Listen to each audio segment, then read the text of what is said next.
Son, make sure your servant's towel is bigger than your ego. I want to remind you, cadets, of something as you graduate. Ego is the anesthesia that deadens the pain of stupidity. Ego is the anesthesia that deadens the pain of stupidity. Pride is the burden of a foolish person. You'll never be a great shipmate. You'll never be a great executive. You'll never be a great teammate if it's all about you. You'll never be a great supervisor or council person if it's all about you. You'll never be a great staff member if it's all about you. Rather, make sure that servant's towel is always big. On President Cropper's bookshelf, in his bookshelf, he has every book from Plato's Republic to Lessons in Leadership by Coach Wooden. John Wooden coached basketball at UCLA for a living, but his calling was to impact people. And with all those national championships, guess what he was found doing in the middle of the week? Going into the cupboard, grabbing a broom, and sweeping his own gym floor. You want to make an impact? Find your broom. Every day of your life, you find your broom. You grow your influence that way. That way you're attracting people so that you can impact them. Final lesson. Son, if you're going to do a job, do it right. I don't have to tell you all that, Cal Maritime, and I know grammatically that's not correct. It ought to be do it well, but I like that old school ghetto kind of do it the right way. I'm thinking about a little boy in Los Angeles. All he wants to do is play Little League baseball. His mother can't even afford to buy him a glove. And he eventually plays Little League, and he's really good. And he's so good he gets a scholarship to Cal Poly San Luis Obispo. And he's so good he gets drafted by the San Diego Padres. And he's so good he helps the St. Louis Cardinals win a World Series. And 12 years ago, when Ozzie Smith walked into the Hall of Fame, he said during his induction speech, and in part I quote word for word, he said, I've always been told how average I can be. Always been criticized about being average. But I want to tell you something. I stand here before you, before all of these people, not listening to those words, but telling myself every single day to shoot for the stars, to be the best that I can be. Good enough isn't good enough if it can be better, and better isn't good enough if it can be best. That's the California Maritime way. Good enough isn't good enough if it can be better. Better isn't good enough if it can be best. Let me close with a very personal story that I think will bring all this into focus. Wisdom will come to you in the unlikeliest of sources, a lot of times through failure. When you hit rock bottom, remember this. While you're struggling, rock bottom can also be a great foundation on which to build and on which to grow. I'm not worried that you'll be successful. I'm worried that you won't fail from time to time. The person that gets up off the canvas and keeps growing, that's the person that will continue to grow their influence. Back in the 70s, to help me make this point, let me introduce you to someone. I met the finest woman I'd ever met in my life. This woman was the finest woman I'd ever seen in my life. There's just one little problem. Back then, ladies didn't like big old linemen. The Blind Side hadn't come out yet. I find out her name is Trina Williams from Lompoc, California, and we're all dancing and we're just excited. And I decide in the middle of dancing with her that I would ask her for her phone number. Trina was the first one. Trina was the only woman in college who gave me her real telephone number. The next day we walked to Baskin & Robbins ice cream parlor. My friends couldn't believe it. This has been 40 years ago, and my friends still can't believe it. We go on a second date, and a third date, and a fourth date. We drive from Chico to Vallejo so that she could meet my parents. My father meets her. My daddy, my hero, he meets her, pulls me to the side and says, is she psycho? But anyway, we go together for a year, 2 years, 3 years, 4 years. By now, Trina's a senior in college. So now it's time to propose. So I talk to her girlfriends, and it's California, it's in the 70s, so it has to be outside.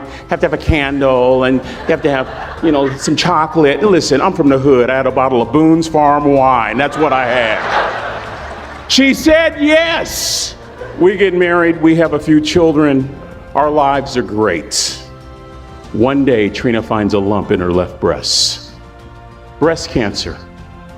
6 years after that diagnosis, me and my 2 little boys walked up to Mommy's casket. And for 2 years, my heart didn't beat. If it wasn't for my faith in God, I wouldn't be standing here today. If it wasn't for those 2 little boys, there would have been no reason for which to go on. I was completely lost. That was rock bottom. You know what sustained me? The wisdom of a 3rd grade dropout. The wisdom of a simple cook from California Maritime Academy. We're at the casket in College Station, Texas. I'd never seen my dad cry. Big, strong man. There are several alumni that remember Riggs that are here. We've been sharing stories all weekend. But this time I saw my dad cry. That was his daughter. Trina was his daughter, not his daughter-in-law. And I'm right behind my father, about to see her for the last time on this earth. And my father shared 3 words with me that changed my life right there at the casket. It would be the last lesson he would ever teach me. He said, "Son, just stand." President Cropper, Captain Bolton, Rear Admiral DeQuatro, I don't think there's anything more profound that I can share with these cadets than these words. You keep standing. You keep standing, no matter how rough the sea, you keep standing. And I'm not talking about just water. You keep standing. No matter what, you don't give up. I learned that lesson from a 3rd grade dropout who was a cook at Cal Maritime, who said, "Boy, you keep standing, no matter what." I stood, and a miracle took place. A couple of years later, my heart started to beat again. I'm talking in a group about like this when all of a sudden I spot, first thing Janet did after we got married was she adopted those little boys, fulfilling Trina's last wish that her babies not go through life without a mommy. Let me take you back to 2 days before Trina died. No hair because of chemotherapy, cadets. A tummy pooched out because of a liver no longer working. She weighed about 75 pounds. I'm in the kitchen so I can keep an eye on her in the family room. She's surrounded by pillows. Our then youngest son, Andrew, walks up with a shirt that he wants Mommy to fold. And this is what I hear from Trina. "Andrew, Mama, not always gonna be there to help you." She was saying goodbye. And I was so moved, I waited for Andrew to leave and I walked over and I sat next to her on the couch. And as clearly as I'm talking to you today, these were some of her last words to me. She looked me in the eye and she said, "It doesn't matter to me any longer how long I live. What matters to me most is how I live." Cadets, I've come here with honor, with bells on, to ask y'all one question. A question that I was asked all my life by a 3rd grade dropout. How you living? How you living? Every day ask yourself that question, how you living? Here's what a cook in the dining center would suggest you to live this way. That you would not judge, that you would show up early, that you'd be kind, that you'd make sure that that servant's towel is huge and used, that if you're gonna do something, you do it the right way.